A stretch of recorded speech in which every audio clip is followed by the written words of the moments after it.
If I gave you every 2-year-old that's going to be 3 that has raced versus everyone that has not raced right now at even money, who would you bet? God, that is not raced. Oh, you would go not raced? Yeah.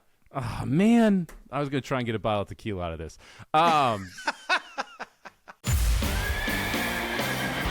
This is VSiN at the Track. Now here's your hosts, Mike Somich and Aaron Halterman. Welcome back in here, VSiN at the Track. I am Mike Somich. He is Aaron Halterman. And as always, we are presented by the official racing sponsor of VSiN, First Bet. We got a interesting show here, and not a ton of races this weekend that we're going to talk about. We'll still have the best bets toward the end, but we've got to talk about everything that happened at the Breeders' Cup, so we're going to jump into a bunch of different Breeders' Cup recaps, both Friday and Saturday's races.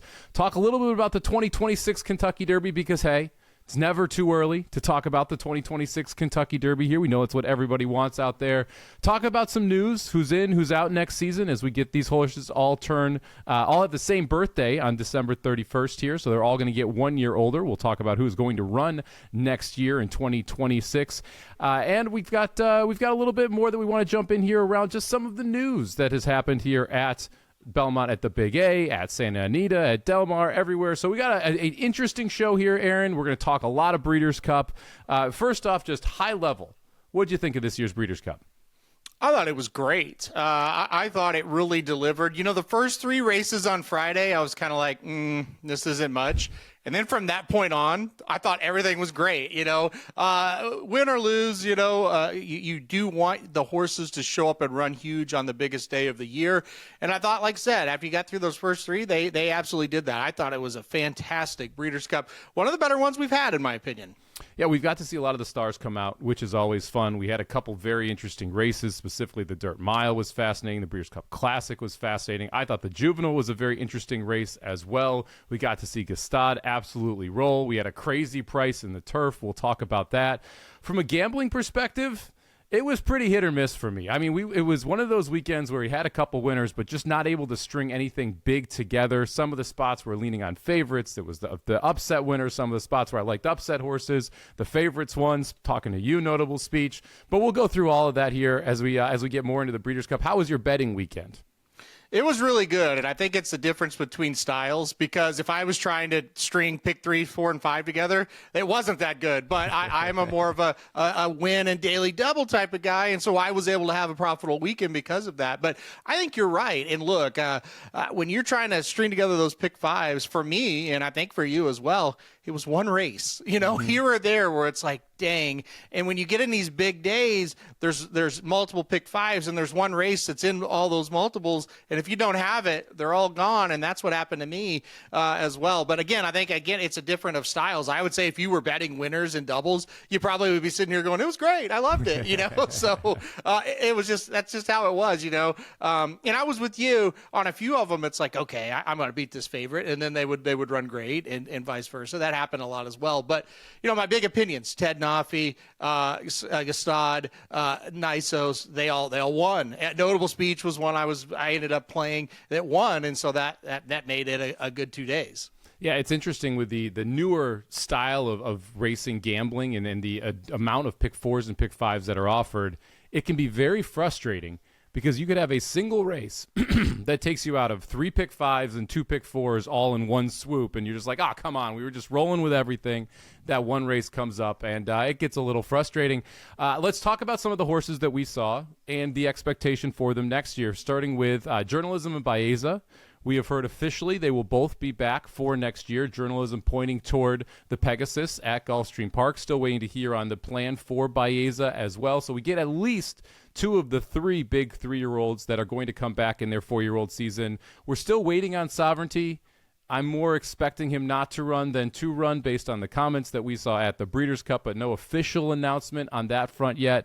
So what do you make of our we'll call him, it's funny because Future Stars Friday is the Friday with the 2-year-olds, but it's kind of like Future Stars in these 3-year-olds as well, where you want to see them take over and carry the mantle for the sport. What did you make of the 3-year-olds that are turning 4 and coming back? Yeah, it's a good point because those are the horses that are going to carry the older horse division next year. And last year we had all three of the Breeders' Cup Classic 1, 2, 3 finishers. They all came back, and guess what? They finished 1, 2, 3 again. We'll get to that later. But yeah, you look at this, Baeza and Journalism coming back. That's great. Journalism, I thought, and again, we'll get to his specific race later, but I thought he was really, really good in the Breeders' Cup Classic, like he is almost every race, right? And then Baeza, look, he was terrible at the break, and he acted up, and he just did Baeza things. And, you called it, and I didn't bet you because the closer we got to it, I felt the same way you did. I think Journalism is better than Baeza. So anyway, but it's nice to have them both back. They're high-quality horses. The sovereignty thing is going to be interesting. Earlier in the year, they were talking about, hey, he's coming back as a 4-year-old. We're targeting the Saudi Cup and the Dubai World Cup. But what is it now? We don't really know, but we'll find out on him. But, yeah, to have Journalism Baeza back, that's a big-time thumbs up. Yeah, it is. We need more of these older horses back, especially since we did hear Mind Frame and Fierceness both going off to stud after this year. So we lose 2 of those 4-year-olds into their 5-year-old season. But it sounds like we are going to get Nysos back on the track, winner of the Breeders' Cup Dirt Mile. He's going to be pointing toward the Saudi Cup. I am fascinated to see what Nysos' 2026 campaign is like, and if he can stay on the track the whole year. Because if he can stay on the track, he might be one of the better older horses. But that seems to always be the problem here with Nysos. You hit the nail right on the head, and that's what I was going to go with right there.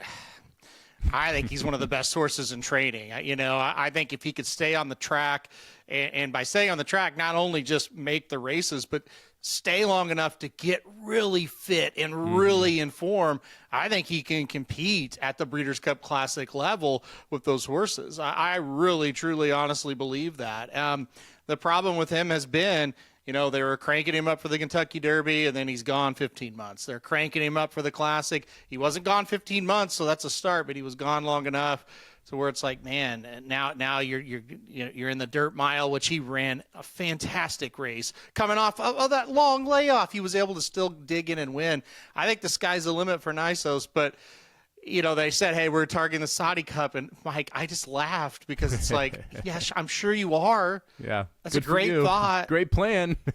Yeah, but I'll believe it when I see it. And hopefully we do see it. I'm not trying to make fun of him for saying that. It's just like I've been down this road before. So we'll see. He's a great horse. He is very, very good. Can he stay healthy? I don't know. Yeah, and to your point, he has never run 4 races in a cycle in his career. He always gets to that 3rd race, and then there's something that happens, and that was the issue after the Robert B. Lewis. When he was a younger horse, that was the issue. This year, right after the San Diego at Del Mar, that's why we did not see him in the Pacific Classic and why he ended up here in the Mile versus in the Classic. Probably a good decision. I don't think he was going to win the Classic with the way that ran out, but we'll talk about both of those races a little bit later. Betting handle. So this was interesting. The total handle was down at the Breeders' Cup over the 2 days of racing. However, the Saturday handle was up. Not going to say it was because of Halloween. I'm not going to say it, but I'm going to say it. Like, it does make a difference when you're running it on a holiday next year. Saturday will be on Halloween, so we'll see how that plays out. But not a shock to me here that we're seeing, that slight down handle over the 2 years. I didn't feel the same buzz around the Breeders' Cup. I felt like Sovereignty took a little bit of the punch out. What did you make of the handle here? Yeah, I agree with you a little bit on the buzz part of it, but they did show up embedded on Saturday, right? So a lot of times I think us in the industry, we're like, oh, man, we want the greatest horses, where when it comes to betting, it's just like, give us good, solid, competitive fields, which it absolutely had up and down the card. Yes, favorites won some, but they didn't some as well. It was a good mix of everything. So, yeah, I think that's really what the bettors want, and I think it did produce that.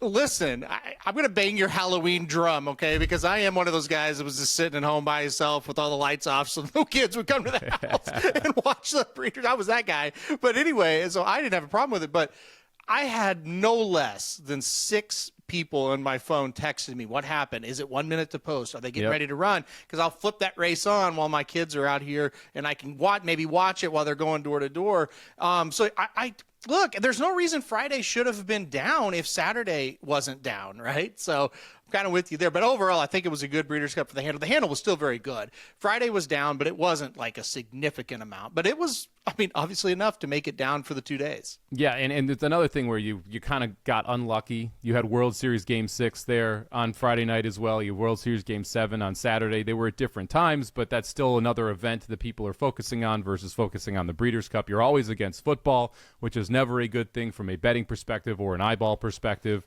But that's just kind of how it happens here. There's nothing you can do on that front. You can avoid holidays, just throwing it out there. And I realize it's not a national holiday. Don't go after me in the chat. I understand.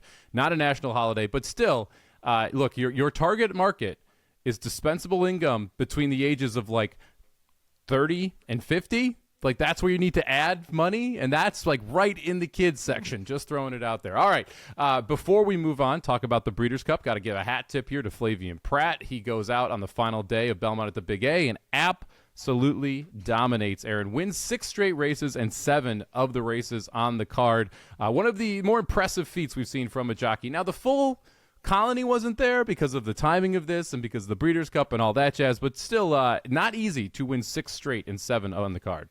I mean, it's incredibly. Almost won 7 straight. He just barely lost that one to get to 7 in a row. Yeah, he listen, this is what the guy does. We'll talk about some of his rides at the Breeders' Cup as well. There's one in particular I just thought was phenomenal. But, again, we'll say that for the rest of the show. Keep listening. But he's a great rider, and listen, great riders also get great horses and get good barns, right? And he's positioned himself in that situation because, when he came up, he impressed a lot of people, and therefore Chad Brown's going to use him and so on and so forth, right? So, yeah, great job by him. Not surprised. Not surprised in the least. Yeah, I mean, there's like a literally a handful, maybe 4 or 5 guys that you would say, 4 or 5 jockeys that you would say would be able to win 6 in a row and 7 on a card. Prat definitely one of those guys who could do it on the East Coast or the West Coast, depending on where he is deciding to take his tack. Now, before we jump into the Breeders' Cup and our best bets, make sure that you are signed up over at First Bet. They are the official racing partner of VSiN. First Bet isn't just about placing a bet. It's about helping bettors of all levels with proprietary AI handicapping tools that provide data-driven insights to help you make smarter bets. First Bet's in-app tools give you win, place, and show probabilities for each runner so you can quickly and easily identify good value plays and improve your ROI. Right now, you can take advantage of their limited time $250 sign-up bonus offer. To claim that bonus, use promo code VSIN250. That's VSIN 250 when you sign up using the First Bet app or at firstbet.com, number 1 STBET.com. Make sure you're using promo code VSIN250. That is better than the $200 stock offer, so get yourself the extra $50 if you're signing up over there on First Bet, the app both Aaron and I use to make our wagers. Now, before we get to Saturday, we've got to start out with Friday, specifically the Breeders' Cup Juvenile. You mentioned Ted Noffey gets the job done here as the favorite, pays $360 to win, $260 to place, $210 to show. Mr. AP spices up the exotics here, running second at a big number, and third is Brant, which Flavian Prat I thought did a very good job riding there, ends up running third for Bob Baffert. Quick takeaways here from the Juvenile, Aaron. I think Ted Noffey is the real deal. I'll go ahead and say that right off the bat. Now, does that mean he's going to win the Kentucky Derby? I don't know, because there's still a lot of growing up to do with other horses, and there's growing up to do with Ted Noffey. I don't think we've seen the best of him. If you go back and watch this replay, it's very interesting because he turns for home, and it looks like he's going to win by, let's say 4, 5, 6 lengths and be really impressive. And I actually stood up off the couch and was like, oh, we're really going to see something nice. And then it's like, oh my gosh, Brant is battling back. Brant almost puts a nose in front again. Mr. AP's coming, and I'm like, wow, did this horse just get tired or what? And it's like Johnny V just kind of reminds him a little bit deep into the stretch, and he just takes off again and just buries him again, and ends up winning by a decently comfortable margin. They talked to Johnny V after the race, and he's like, man, this horse just hit idle. He just stopped. Mm-hmm. And look, I mean, maybe it's a situation where it's like, okay, listen, Johnny V, next time you're just going to have to ride him all the way to the wire. Or maybe the horse is just kind of, young and just kind of learning what exactly he's supposed to do. So I know the margin of victory, you're going to look at that and go, well, that's not much. He beat a horse that had just won a maiden by a length or two or whatever. It's not that big a deal. But he kind of ran 30 to 40% of the stretch, right? So I thought he was super impressive. Yeah, this is one of those where I am struggling with what to think of Ted Nafi, because I agree with you. The fact that he didn't just blow out Brant was a little bit frustrating when you watch it. That to me is the negative there, because he did not just put that horse away. And when you get to the higher level of competition, and this was obviously a high level, it's a Breeders' Cup race, but it was also only 6 horses when we had the scratches and the defections out of this spot. And we'll talk about this a little bit later when we talk about the Kentucky Derby preview. I don't think this is that great of a 2-year-old crop that we have seen yet. But I do love the fact that when Brant re-rallied, and it was more that Ted Nafi slowed down than Brant re-rallied, as soon as Brant got to the inside of Ted Nafi and he saw him there, he's like, oh, got to get back to business. And we saw Ted Nafi almost spurt away and take off. Mr. AP closes on the outside. I like the fact that you saw the racehorse side of Ted Nafi in that stretch. That is always a positive, because it shows that there's still some mental improvement than Ted Nafi can have. Now, if I want to be a Debbie Downer, Ted Nafi's 4 for 4. Ted Nafi has run 4 races where his trips were essentially perfect, where there was never really any trouble, where he got everything his own way. And in this one especially, you saw a slower pace for Brant, but he sat right next to it and was able to go by. And once he put Brant away, it's like, okay, well, he doesn't really have anything else he needs to do. My biggest question with Ted Nafi is what happens when there's adversity, right? Because in the Kentucky Derby, we know there's going to be adversity. Every horse has to face it unless you're going gate to wire. And spoiler alert, Ted Nafi's not going to go gate to wire. So at some point, that adversity is going to hit him, and how does he respond to that? Obviously, it's just a 2-year-old, plenty of time to mature, plenty of time to get through those mental issues, but not one of those horses where, again, we said, not one of those horses I'm ready to just say, yep, that's your Derby winner. That's a super horse, right? There's still a lot that needs to be worked on for him to be able to get to that point.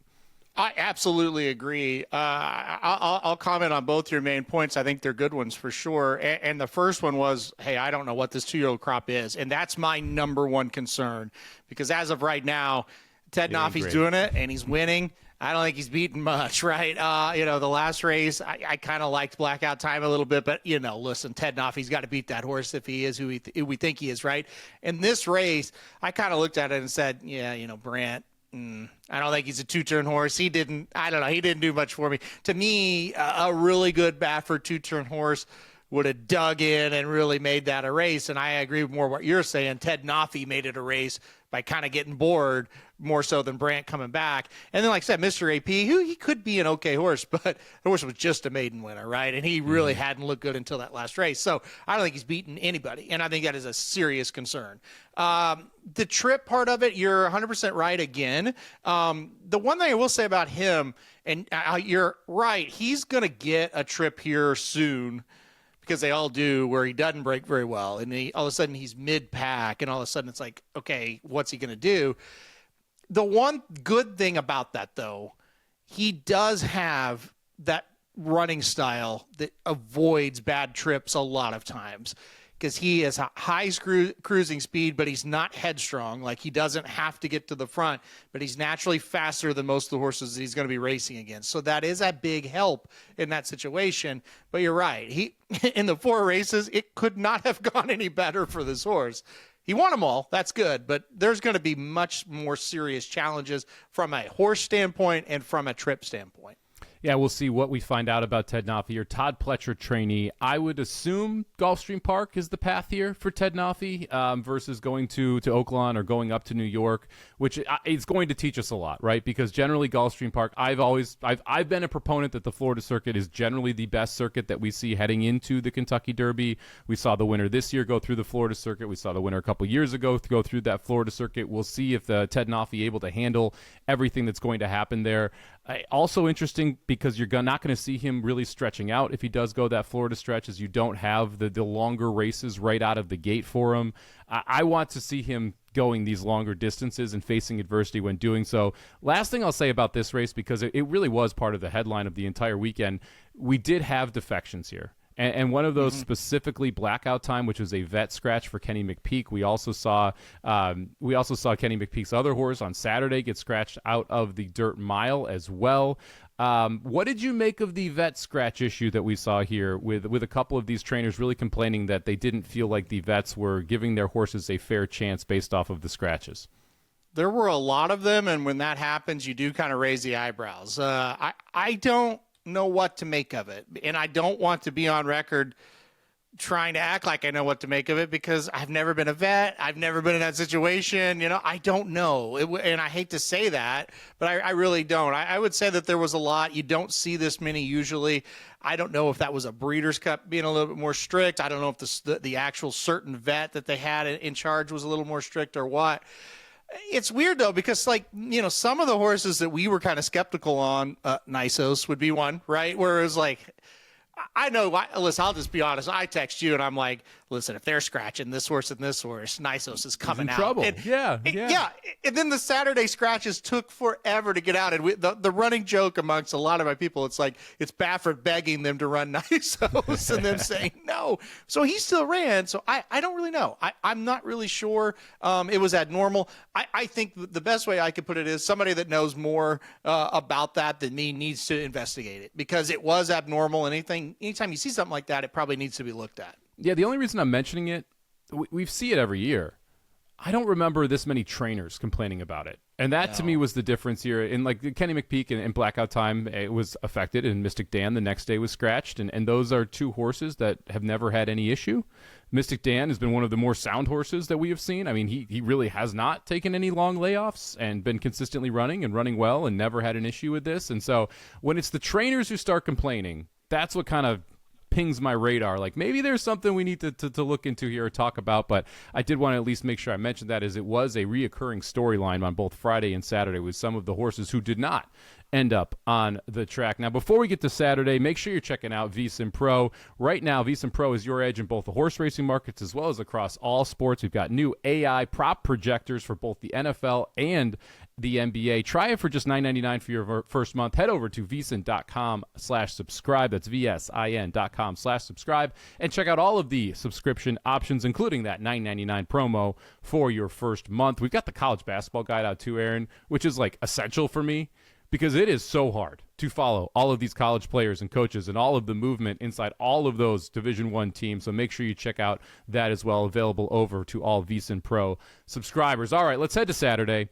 And let's start it out with, I kind of enjoy covering these races because a couple of these were the ones that I nailed. The first one, the sprint here, Ben Tornado gets the job done, ran second in this race last year. Just one prep was more than enough for him to be able to come in and get the job done as the favorite. Pays $540 to win, $420 to place, $3 to show. We see the Bob Baffert trained Imagination, who we talked about quite a bit on this show, step up and run second to fill the exacta. Dr. Venkman, a horse I loved for a long time and then did not use in the third place spot, which was kind of frustrating since the exacta was a pretty easy one to get to, runs huge at a big number as well, pays $13.40 to show. This was a interesting division all year long, the sprint division, and I'm not surprised by the results here in this one as Ben Tornado able to get the job done. Your winner from last year's Straight Nose Chaser finishes around mid-pack, and Copian, the filly taking on the boys, probably needed another furlong. Not a shock there either.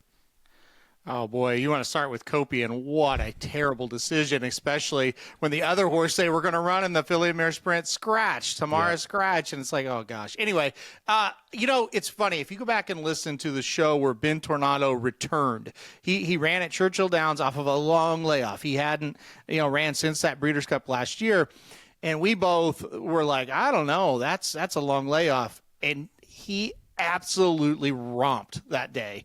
And it totally flipped my whole situation of the sprint where I'm like, you know what, I'm taking Ben Tornado now because that race was better than what we've been seeing. That wasn't from Bookham Dano, who was not coming over. So we knew Ben Tornado was going to be tough, and he was. I loved this performance. He turned for home after running fast early, and he just dusted him. Really, really impressive. So, yeah, I had this one and felt good about it. I do want to give a shout-out to Jeremy Plonk. We interviewed him last week. He was all over Imagination. I don't know if you were watching Imagination on the turn, Mike, but I thought he was winning. He was right. He was running huge. And I thought, oh, man, I literally thought about Jeremy. I thought, oh, man, he's got to be excited right now. So, yeah, he ran very, very well there to get second. It's funny you mentioned Dr. Venkman, a horse that I used to get right all the time, and now I get wrong every time. Mm-hmm. Didn't use him like you, and, he gets third at a huge number there. Yeah, I think we have to talk about how good Ben Tornado was at the front as well. We always talk about when you're looking through these different race charts, notice where the speed is. Ben Tornado, your leader at the quarter pole, The horse that was second at the quarter pole was Straight No Chaser, ends up running 8th. The horse that was third at the quarter pole was American Stage, Japanese horse who ran huge. We'll talk about, obviously, another Japanese horse a little bit later. The horse who was 4th was Madhouse, ended up finishing last. The horses in second and third, Imagination and Dr. Venkman, were 6th and 8th, respectively. This was a fast pace, 21-2, 44 flat, 56 flat, and Ben Tornado did all the heavy lifting and able to win. Going to be interesting to see what the future is here for Ben Tornado with just that one race in between last year's Breeders' Cup and this year's Breeders' Cup.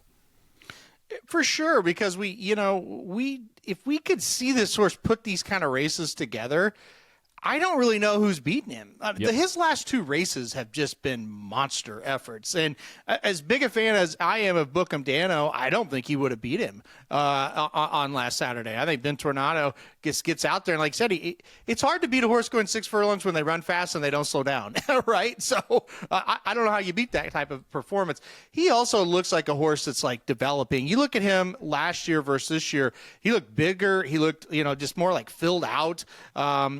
He's growing into himself right now. I do know they're going to try to target some of those big sprint races overseas, so it'll be interesting to see what he does. Yeah, he's one that to keep an eye on here, and if he can stay on the track, he is going to be very, very dangerous in the 5-year-old season here in the sprint division. Let's fast forward 2 races here and talk about the Breeders' Cup turf, which... we talk about pace makes the race. This was one of those where pace and trip definitely made a big difference here. Ethical Diamond, one of the biggest upsets of the weekend, romps home on the outside, was second to last for a long portion of this race, ends up winning at 27-1. This was one of the interesting price movements we saw on Saturday as well, as we saw Ethical Diamond drop from 45-1 with about 2 minutes before post down to that 27-1 number. However, I do want to point out for everybody, Ethical Diamond was 17-1. In the daily double. So this horse had a ton of money bet into the daily double after Silla won the race prior to this. Good call by you, Aaron, in the distaff there. And Ethical Diamond gets the job done over Rebels Romance, who sat close to an early pace that was pretty quick and was able to hang around. El Cordobles ends up running 3rd in this spot at a decent number, 17-1. Good trifecta, good exacta here. Mini Hawk ends up running 6th. And I want to mention Mini Hawk simply because this was one of the worst trips at the Breeders' Cup when you go back and you watch it. She was just stuck 3 wide the entire first turn, the entire second turn, was toward that fast pace. On the back stretch, when she started to make a move, I'm like, she has to be a super horse to even fit the board at this point based on the trip that she had. What did you make of Ethical Diamond, Rebels Romance, and Mini Hawk and the rest of this field? Well, first of all, you mentioned, one race can knock you out of a bunch of pick 5s, when on these big days. This was the one right here for me because I did not have Ethical Diamond. I just used Rebels Romance and Mini Hawk. I'll start with Ethical Diamond. I called it a circus performance, meaning it was just like out of this world. Like, what? How did that happen? That horse looked like it had been shot out of a cannon turning for home. We were live on Racing Dudes. And I was like, the 14's going to win. I'm not really sure who the 14 is. Let me look real quick because it's like I picked that horse up, mid-stretch. I was like, oh, well, that horse is running 2 strides to 1. So Ethical Diamond was just an all-world performance. I thought it was just tremendous how that horse ran. Rebels Romance, you mentioned him. He ran his race. You're probably right. He was a little bit too close, but he broke from the rail, and it is what it is, right? Mm-hmm. I mean, you just kind of got caught up in it a little bit. But I thought Buick did a good enough job. He was good enough. He just, Ethical Diamond ran so well. Mini Hawk, I'm glad you mentioned Mini Hawk. They could not get that horse to settle down. Nope. That was the biggest thing. Never you wanted to tuck, right? Yeah, you wanted to tuck her back about 8th and 2 wide. And you could tell that's kind of what he wanted to do, but he couldn't control her. And so the jock had to kind of make a decision. Do I fight her all the way around the track, or do I just kind of let her do it at what she kind of wants? And like you said, Mike, hope she's just an all-world horse because she was headstrong. You could tell she was headstrong. They talked about she enjoyed the hard surface so much that she wanted to run like constantly on it. So, tough trip and just an unbelievable performance by Ethical Diamond.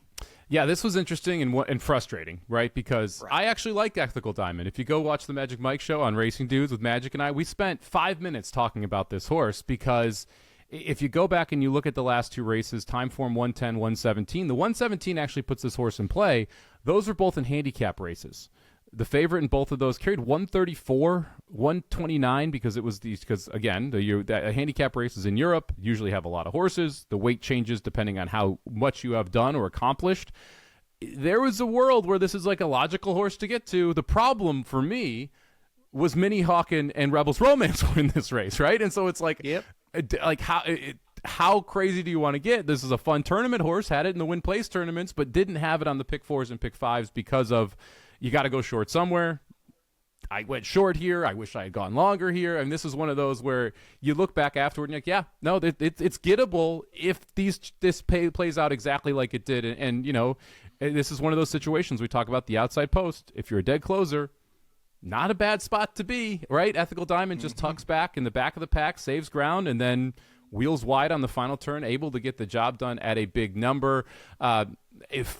Just a fascinating race. Again, like Europe just dominates this race. We talked about that. This is generally how it goes. You're not going to have too many U.S. horses that are going to be able to run in the top three, and that's, again, Europe here. When you look at the top three, when you go to fourth, also Europe. I thought Amelach actually ran fairly well here to end up running fourth, was kind of a little all over the place, was forwardly and able to run up and end up there in a good position. Gold Phoenix, a horse that loves the track, runs fifth. That was your highest U.S. finishing horse. I'll be interested to see what we get back from this race as well, because this is one of those where I would love to see Mini Hawk run next year and end up here again and get this opportunity again with a little bit better of a situation, because it really felt like the track, like you said, being firm is a great thing for her until she didn't want to settle down because she wanted to run on it so much. And again, the post position, which doesn't look bad on paper at 8, turned out to just be terrible because of the way everything worked on the inside of her and the fact that she could not get any cover. These European horses, they want to run behind horses, and Mini Hawk wants to be forward. And when you bring this horse over to the U.S. and you've got a faster pace and you're not able to tuck, it is just a all-world disaster. And that's kind of what we saw here in the Breeders' Cup turf. All right, let's move forward here. Let's talk about the classic, the big dog on the race. I said I'd mention Japan again, and here we are. Forever Young guts it out, gets the job done, pays $9 to win, $4.80 to place, $3.20 to show. Sierra Leone, last year's winner, runs second. Fierceness, last year's second place finisher, runs third. I'm just going to go out on a limb and say the first time in racing history that the trifecta in the Derby replicates itself in the Belmont in the same year that the trifecta is the same in back-to-back years in the Classic. For all the talk about the 3-year-olds, all the talk about these other new shooter 4-year-old horses, here we are with the same top three as last year, Aaron. Crazy, right? It's crazy what that big scratch of sovereignty did. It really put these three horses in play even more than they already were. And look, this was just this is what you want out of your biggest race of the year, right? You just want to have the stars show up. They all fire. We go down the stretch, and let's see who's best. And Forever Young was just best. He ran so good in this race. When you look at what Sierra Leone did, to hold that horse off was very difficult. I mean, Sierra Leone passed Fierceness easily, right? And he was getting to Forever Young, but he just couldn't get there because Forever Young was just tremendous. I mean, he showed up with his best race. It's a horse that ran third in this race last year, and he showed up with a much, much better race here and won it. So you got to just tip the hat to Forever Young. A great job getting him ready. Salute the trainer here to get the horse ready to run the biggest race on the biggest stage. And he did it also in the Saudi Cup as well. He got him ready to run that huge race where he won there. So Forever Young was fantastic. As somebody who bet on Sierra Leone, I couldn't ask for any more. I thought it was the best race of his career, to be quite honest with you. He did go towards the back of the pack, but he was within range, I felt like. And I thought Flavian Prat did a masterful job getting him into the race in little increments, right? He's a little closer, just getting, kind of cheating almost, right? And when he turned for home, I thought he's going to win this thing. He's done a great job getting him in position. And he should have won, but Forever Young just ran so darn well he couldn't catch him. But you got to tip the hat to the top three. I thought Fierce was very good as well. I mean, they all three ran well, just like they did last year. Forever Young just better. Yeah, I mean, to kind of put this into perspective with how well they all ran, new career best buyer for Forever Young, your winner, 111. New career best buyer for Sierra Leone, a 111. Second best career buyer for Fierceness with a 110. So all three running close to career best races there. The rabbit I thought was interesting, contrary thinking, didn't go full rabbit. in the first quarter, went 23 and change versus a 22, which is what you really kind of expect from that early rabbit spot. And when you look at the chart and you look through kind of where everyone ran, I think the difference between Forever Young and Fierceness here was where they were situated early. We saw Forever Young kind of tracking on the hip of the rabbit, and Fierceness was tucked behind. And Johnny V talked about this after the race, got stuck behind the rabbit. And when contrary thinking starts to back up, Fierceness got to decide, okay, do I go inside? Do I go outside? What can I do here? And you could see both Forever Young getting the jump on Fierceness, and you could also see Sierra Leone rolling up on the outside, not losing any momentum. And Fierceness's race was more of a stop-and-start race. I thought that all three showed up with the A effort, and I thought Fierceness got a little unlucky. I'm not going to knock Johnny V, but you kind of have to assume the rabbit's going to back up, right? Like, that's kind of one of those things that the rabbit does up front, and not being able to get loose before that started to happen definitely did not help Fierceness's effort. One of the best betting Breeders' Cup Classics I've seen in a long time. Like, yes, it's favorite in the top three, but your favorite went off at 7-2. Your second choice was 7-2. Your third choice was almost 4-1. Your fourth choice was sub 5-1. So a great betting race here from a Breeders' Cup Classic perspective, and fun to see the top three here all perform extremely well. We mentioned Fierceness off the stud, Forever Young, Sierra Leone. I haven't heard any news on the two of them coming back. Have you heard anything about those two horses returning? I think Forever Young, they talked about the Saudi Cup. So I think he is going to come back and at least try that again. That's not for sure. You know, I hadn't really heard anything on Sierra Leone. I'm not sure. I would assume go off to stud, but I don't remember officially hearing anything yet. Yeah, I have not either. And when you don't hear anything, it's usually good news from a racing perspective, because generally the deals are already done before the Breeders' Cup, so that you can have the announcement right afterward and try and get that momentum from the media push. So we'll have to keep an eye on some of those older horses there, but good to hear at least Forever Young we're going to have back out of this. You mentioned Journalism, runs fourth in this race. I thought ran a very good fourth in this spot. Didn't get the easiest of trips, was hung a little wide for the majority of this race. What did you make of Fierceness, what he was able to do? Yeah, listen, I think when you look at Journalism, you definitely saw an effort to get him more involved in the race early. And I think that's what they wanted and what that needed to happen. But at the end of the day, he is really, really good. He's not elite yet, right? He needs one more little step. You saw it. He's right there. It's like, all right, you've got a chance. Sierra Leone just, boom, right by him. And then he couldn't really make up ground on those horses in front of him. But I thought he ran well. I thought Ortiz did a good job. I think whoever you put on him, you just tell him, you just try to get him involved, to get him a little bit more involved. So he was good. Fierceness, I did want to mention him and what you'd said about Johnny V. I read that quote as well, and I kind of laughed, because it's like, well, what? Did you think you were just going to follow the rabbit and then pass him and the rabbit's going to get second? Like, yeah, he's going to come back to you, dude. Like, and, you got the whole kind of race to maneuver. Whatever. I don't ride, obviously. But I thought it was a weird quote. I thought he ran well, but I thought Forever Young kind of he just pinned him. He just kind of pinned him and said, you're not getting out. You're going to have to stop and go around me. And I thought that was a brilliant ride there as well. So a little bit of unlucky, I think, as well with Fierceness. But there's nothing to hang your head about. He ran great. I think I was in the camp was like, well, if he doesn't win, he'll be like eighth. You know what I mean? And he ran third, and he was right there. So I think you give him credit, but I did chuckle with the comments as well. Yeah, it's just one of those where, like, the rabbit's going to back up earlier than most speed horses. It's just going to happen. Like, that's the whole point of having a rabbit, is the horse goes way too fast early and then backs up, but you got to make sure you're just not you're not the caboose of that train as it goes backward, because that's not going to give you very much chance to be able to win the race. All right, let's go forward here to the Breeders' Cup Mile. This is the Turf Mile, race number 10 at Del Mar. Number 2, Notable Speech, gets the revenge here. After running third in this race last year to More Than Looks and Johannes, as the favorite, comes back here and is victorious, able to build off that Woodbine Mile. We talked about this horse getting that opportunity to run in North America once before this race, and that apparently was the elixir for this Charlie Appleby trainee. His Notable Speech, never looked like a loser in this race. Like, as soon as that spot opened, you're like, well, the 2's winning. Nothing we can do here. The Formidable Man, the number 8, runs second. That was a huge run from Formidable Man. Hat tip there to the training job, as we don't often see U.S. horses have this much success. But Michael McCarthy able to get Formidable Man into that second-place spot for Johnny V at a big number. And third was the Lion in Winter for Aidan O'Brien. I thought this horse also ran well, but no one was beating Nobile Speech on Saturday.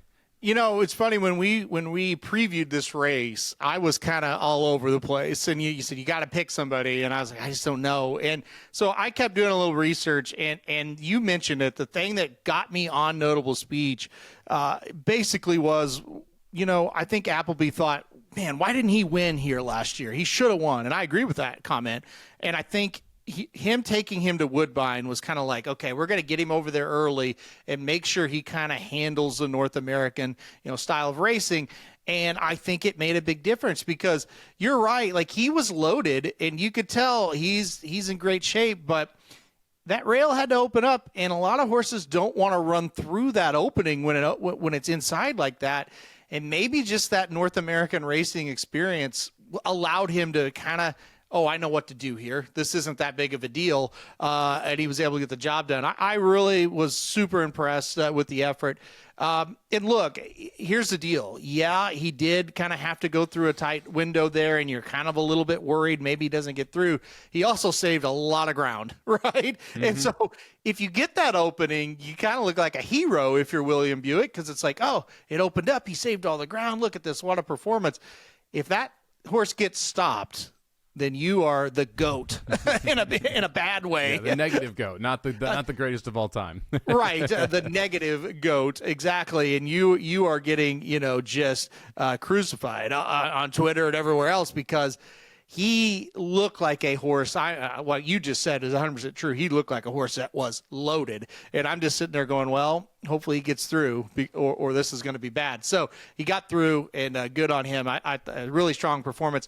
I do echo what you said about Formidable Man. This is not a horse I liked very well coming into this race, for this specific race, I should say. And he was fantastic. Being able to beat the Lion in Winter, a horse that I know that you and I kind of liked, and beat him and got the job done there. And look, was the one that kind of scared Notable Speech there for a half second until he got through. Yeah, Formidable Man runs second year in a row we've had a North American horse run second in this race. Last year it was Johannes. I want to give a shout out to Rhetorical. Runs fourth in this spot. I thought was bet way too heavily. Ended up going off at 7-2 here, but this was a horse that we mentioned off the Turf Mile win. We had the horse there, and now we're coming back here. And this is a horse that had run mainly state-bred races in New York. Went over to that Turf Mile, got the win there. We'll see what's the future holds for Rhetorical, but this is a horse with some big upside long-term, especially as a U.S. miler. Oh, there's no question about it. I thought he was going to win the race there for a second. He hit the front. Yeah, and look, for any horse, to do that, let alone New York bred, you go, man, what an effort. And like I said, he has reason to get better. For as good as he was, this was just his second start against graded stakes competition, and I'm with you. I think they said they're gonna target Keeneland in the spring to kind of get him going for next year. So look out for him. Like I said, he was there with a shot, and if all goes well, I'm sure he'll be back there next year trying again. And I believe next year will be at his home base in New York. Isn't it at Belmont next year, the Breeders' Cup? Pretty sure it is. I thought it was at Keeneland. Oh, it's Keeneland next year, and then Belmont. You're right. My bad. Yeah. Well, hey, he's even not bad at Keeneland either, so never mind. Already won a grade 1 there, planning on having him run there in the spring, so a good spot for him. Yeah. I would not be surprised if we see both the 3 Shalon and the 4 Lion and Winner back next year. 2 3-year-olds from Europe who both ran top 6 here in this race, or top 5 in this race, as Lion and Winner ran 3rd and Shalon ran 5th. I think we'll see them both next year. I think they will both be players next year as well. We'll see if we get our defending champion Notable Speech back. 2, we're going to cover one more race here. That's going to be the Breeders' Cup Dirt Mile. We talked about Nysos a little bit earlier.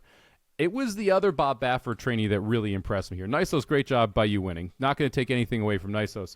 Citizen Bull almost pulls the Breeders' Cup upsets back-to-back years. Ends up running second here after winning the Breeders' Cup Juvenile over this course last year on Future Stars Friday. Very good second, very close finish. This race was a big part of why I didn't have a terrible weekend. Had this triple, thank you, Chancellor Mitch Patrick, for cleaning up the pieces here, and Nysos getting the nose down. Maybe the closest race of the entire Breeders' Cup here, as we did have a photo finish, and I got a text from a couple people who were like, who won? Did Nysos get up?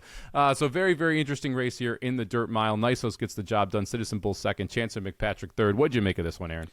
Well, I had a ton of money on Nysos, so this made my Breeders' Cup as well for a different reason. There, I wasn't sweating out that third place finisher, Chancellor McPatrick.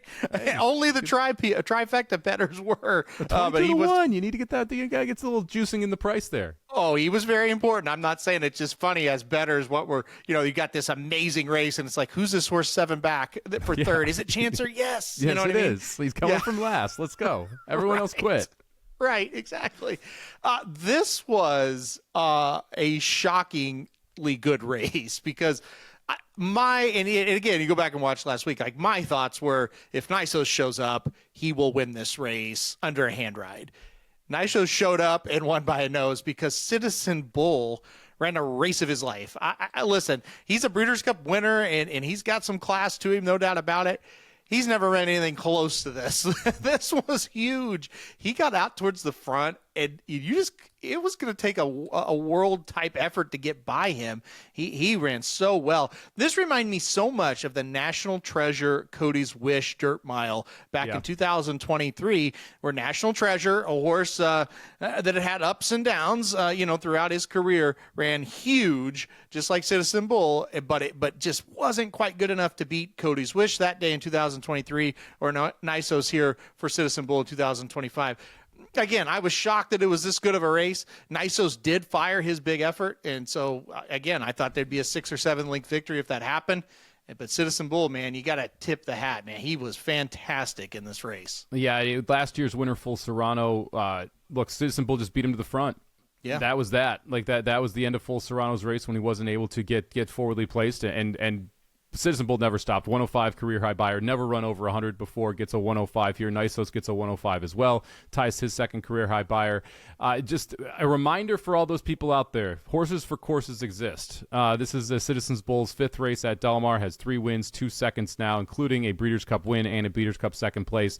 It's funny with these Bafferts, you got to remember, they're different horses when they make the lead, right? Yeah. And like if Citizen Bull, who doesn't always make the lead, but when he does, watch out because he does not back up very often. The only occurrence where he made the lead and backed up was the Santa Anita Derby going a mile and 1/8 where he lost to Journalism and Baeza.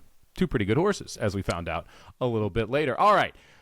Before we jump into the Kentucky Derby preview and the best bets, make sure if you are betting, you're heading over to firstbet.com. You can use promo code VSiN250 when you sign up on the FirstBet app or at firstbet.com to get a $250 sign-up bonus. That's promo code VSiN250. That includes the live video feed inside FirstBet, the in-app tools for win, place, and show probabilities, as well as being able to check out their AI handicapping tools for data-driven insights to help you make smarter bets. Head over to firstbet.com today. That's the first number one STBET.com. Use promo code VSiN250 so you get a $250 sign-up bonus there. Now, Aaron, never too early to talk Kentucky Derby.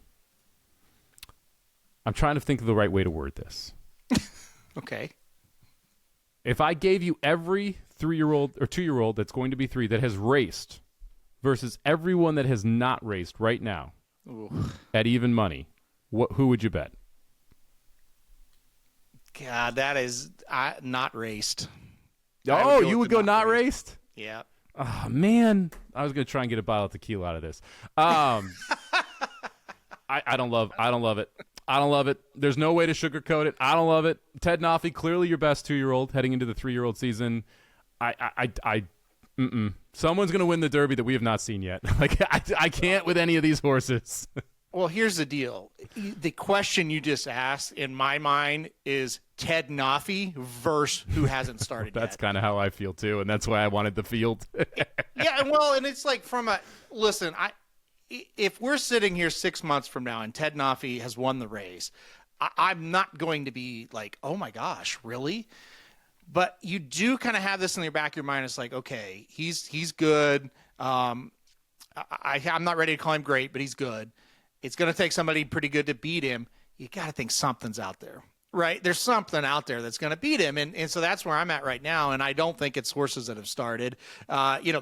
We talked about a little bit, the also rans in the Breeders' Cup Juvenile. I'm not interested. No. Churchill Downs had a stakes for the Street Sense, Incredible. I don't know, it just feels like there's something else that's going to be out there. That's the thing. It's like, okay, now next question for you. Okay. Who's the second best 2-year-old we saw going 2 turns this year? I don't know. Yep, that's the problem. Don't know. There's the issue. And like last year, and people are like, well, this is ridiculous. It's so early. We kind of knew Sovereignty was good at this point last year after the Street Sense. Everyone was like, that's a really good horse. Watch out for that horse. In fact, we do a fantasy draft over on Racing Dudes. And Sovereignty went third, I think it was, second. You saw this is going to be one of the more interesting drafts because, I don't even know who goes eighth. I got no clue. We're going to have people drafted without names. It's all going to happen because this is as wide open as a Derby after the Juvenile that I can remember in over a decade. Absolutely. And so, with that fantasy draft that Mike's talking about, there's 11 teams. I think there's going to be 10 or 11 this year. I haven't decided yet. But anyway, the number one draft pick I do think matters because I think if you get the number one pick, it's just Ted Nafi and you move on because he is the known. Your spot 2 through 10 means nothing this year, in my opinion, unless we see something between now and when that draft happens because there's just a lot of average horses out there right now. There just is. And like you said, we did know about Sovereignty this time last year. You sure he didn't run in the Breeders' Cup, but it's like, I saw that race he ran at Churchill. This horse is pretty good. You also saw some maiden races where it's like, hey, when they stretch him out, he's going to be pretty good, right? Yeah. He's really well bred and he's running like crazy going 6 furlongs, and that's the last horse that wants to go that distance. So, we don't know. I think a lot is going to start to happen between now and the end of the year. Churchill Downs runs a lot of maiden special weights now through Thanksgiving. Aqueduct, same kind of thing that's going to be happening there. Gulfstream will kind of start to get going, and you're going to see that as well. So there's going to be a lot of, horses popping up where you're going to be, okay, they moved to number 2 this week. They moved to number 2 this week because number 1's pretty locked and solid until he gets beat. He deserves to be the number 1 ranked horse. But what's behind him is soft. And a lot of it is, we saw a horse named Ewing run really well up at Saratoga. He's on the shelf. The horse, there's a couple of horses really for Tom Amos. They ran great over the summer. They're on the shelf and they didn't come back to run very well. Those horses that it's like all the Bob Baffert runners are like, they're not very good as of right now that we've seen. Horses that you're excited about, they haven't developed, and it makes for what we see. Yeah. You mentioned Incredible, Spice Runner. Those would be the two that are also on my radar right now, heading into that 3-year-old season.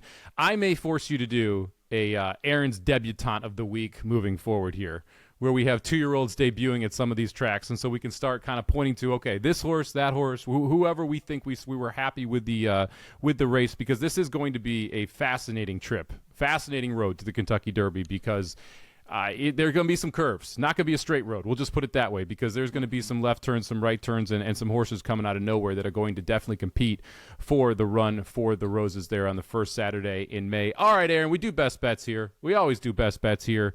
I'm taking a couple from Aqueduct. We don't have the morning lines there. You've got one from Churchill, one from Gulfstream. How about you kick us off here with Saturday Churchill Downs race number 10? Yeah, I'm going to go back to a horse that I've used as a best bet before. I believe last time she ran, actually, I used it as a best bet. Let's go to Churchill Downs race 10 on the Saturday card. The number 7, Our Disaster. And look, this is a horse. If she gets out towards the front going this distance, going to be very, very tough to beat. The way I handicap this one, I don't see a ton of other speed, maybe from the 4, but I think the 7, Our Disaster, is faster. I think it's out to the front and wins again for the 3rd straight race. Last time out, won the Gallant Bloom by 3.5. I don't think we're going to, 3.5 may be a lot, but I do think we're still going to be able to get the job done here. So give me in Churchill Downs race 10, give me the number 7, Our Disaster, gate to wire. Yeah, good news. The morning line's hit. before Aqueduct, well, during our show here. So I can now Nice. say the morning line for my horses here. We're going to start out with a horse that I have also used as a best bet before and was able to get a win for us. Saturday, race number 7 at Aqueduct, one of the stakes races this weekend. This is the Hill Prince, grade 3, going a mile and mile and an eighth over that Aqueduct turf course. Let's go to number 6, Stars and Strides, 2-1 on the morning line. This is a horse that we have talked about multiple times. Stars and Strides was uber impressive, winning at Saratoga over a sloppy track going 7 furlongs. Came back on the dirt, didn't run that great. Switches over to the turf, and this is an American Pharoah out of a Ghost Sapper mare, so very much bred for the turf and to go long. Wins a $100,000 allowance at Saratoga to close out that meet. Then jumps from that race into the Saranaca Restricted Stakes and looked absolutely awesome there as well, going a mile and 16th. Stretch out to an extra 16th of a mile, not an issue for me. And this is a horse that can very much make his own race. He can sit close, he can be forward, he can close from off the pace, he can do whatever you want here. Love me some Stars and Strides, the number 6 horse, race number 7 at Aqueduct on Saturday, Aaron. I think it's a great pick. I have that horse picked on top as well. Your old buddy Noble Confessor's in that race as well. Maybe get that horse into second there for a cold exacta. We'll see. But Stars and Strides is a horse that's making good strides with each race. So I like that pick a lot. All right, let's head to your second best bet here. Take us to Gulfstream Park, race number 4 on Saturday. Yeah, I like Gulfstream Park, race 4 Saturday. The number 2, Bronze Bullet, for me is second best bet here. A horse that just has one race. This is the 2-year-old allowance race. One race going 5 furlongs over the synthetic. I thought was just getting going at the wire. Got the job done and won that debut race by a half length, or a quarter of a length. But I believe this time going 5.5. I think the horse will like the extra distance here. This is a horse that, the synthetic surface isn't all that old at Gulfstream Park, but we're starting to get horses now that's like, you see one and you're like, oh yeah, synthetic surface Gulfstream. That's what that horse is bred to do. And that's what I feel like with this one. It's like, oh, this is the perfect thing. The horse was bet down to favoritism as a maiden on debut, which kind of shows you, these connections went on debut, and the workouts were pretty good. I think second race here, this horse is going to improve. So Gulfstream Park on Saturday, race 4. Give me number 2, Bronze Bullet. I'm going to head back out to Aqueduct Saturday, race number 9, the Grade 2 Mother Goose. So I'm look at me. I'm still getting the graded stakes action in here for us, Aaron. And I know you've handicapped these races as well, which means that you're going to be able to give your opinion as Mike goes a little bit further off the reservation here. Give me the number 7, Cue the Duck Boats, 6-1 on the morning line here for trainer Belmont. I'm looking for a Belmont back-to-back winners here. Well, I guess there's a race in the middle, but you get what I'm saying. We're looking for a couple Belmont horses on Saturday. This is for 3-year-old fillies going a mile and an eighth. Testing distance here, especially for a lot of these horses, and we've got a lot of speed signed on as well. I think that really benefits the number 7, Cue the Duck Boats, who we're getting, again, at a nice price of 6-1. This is a horse that has already accomplished at the mile and an eighth distance, broke the maiden at Churchill Downs, going a mile and an eighth over a fast track. And I want to really focus on the race 2 back at Saratoga, going 1 mile and $110,000 allowance. That turned out to be a very productive race. The 4th place finisher runs back and wins, fully subscribed and low key, ran 2nd and 3rd in that race. They both came back to run very good races out of that. Cue the Duck Boats decided to go to Woodbine and run on the synthetic. You kind of watch that race and you're like, that horse didn't love the synthetic. That was not the best surface for her, and she was able to still close ground in that race, ended up in 4th, finishing 3 lengths back of some fairly good horses up there at Woodbine who has been successful on that synthetic. Now we're getting back to dirt. We're going to a mile and an eighth. We're going to a track that I think Cue the Duck Boats should be able to handle, and we have the speed signed on in front of us. Fully subscribed to this horse is already beat, is 4-1 on the morning line, right to the inside. Your favorite is going to be Lemon Zest in this spot. I'm sorry, Drexel Hill on the outside in this spot, who was last seen in the Kentucky Oaks. Kind of like betting against a closer who's coming off a very long layoff. So happy to fade that one. Happy to fade the horse fully subscribed at 4-1, who's a second choice, who Cue the Duck Boats is already beat. And happy to fade the 3, Lemon Zest, who has never gone the distance and I think is going to struggle getting the mile and an eighth, especially up front. So give me the number 7, Cue the Duck Boats. Love the name, love the price, 6-1, Aaron. I got to ask you, what's the price on the number 1, Being Myself? Being Myself, 6-1 right now. There's your exacta. 6-1 over, or, usually just box them up at 6-1. You can box them up. Box those two. I like Being Myself quite a bit as well, and I do like the duck boats. I had Being Myself in first, Q the duck boats in second, Drexel Hill there for third for me. So yeah, and I had the same thing with Drexel Hill. I feel like we might see an effort where we make a run, but it's not quite as good as what we might be later on in the season. So yeah, I like Q the duck boats. I bet this horse a lot. At times have been a little disappointing, but overall, yeah, I think this is a very good pick. So yeah, I'm with you. Let's go 1-7 exacta box. Yeah, Being Myself last time out at Churchill Downs beat Low Key, who ran second in that race for Q the duck boats, 2-back as well. So common opponent, and the one actually did beat the Low Key a little bit more than the 6. Just random price play here. Don't ignore the 2. Queen Azteca, who is 12-1 on the morning line. Rosario off after running in the Grade 1 Alabama last time out. Also switches over to Rudy Brissett. Think it's going to be interesting second time North America with Lescano. A little bit too big of an ass to win, but a good tournament horse if you're playing win-place tournaments, and a interesting price if you're looking at the trifecta as well. All right, that's going to do it for us here at VSiN at the track. Fun recapping the Breeders' Cup with you. Kind of bummed it's not coming up again this weekend. I love me some Breeders' Cup action. Got to wait a full year for it. But we are going to track the Kentucky Derby. And we'll off air, we'll talk about Aaron's debutante of the week. Because I like that idea. I want you to start prepping up or hyping up some of these 3-year-olds. It's easy enough. I could do that. There we go. If only we had replays. That's the next thing we need. We'll get there eventually. Anyway, thank you very much for tuning in here. VSiN at the track. We'll be back next week, same time, same place. You can catch us on Apple or Spotify. If you're listening to the podcast, make sure you subscribe, rate, and review so you do not miss any VSiN at the track. If you're watching at VSiN Live, hit that thumbs up button so we can get out there. For our super producer, Matt Deutsch, and all the hard work he puts in behind the scenes to make this happen, we appreciate you. To everybody out there, good luck at the track.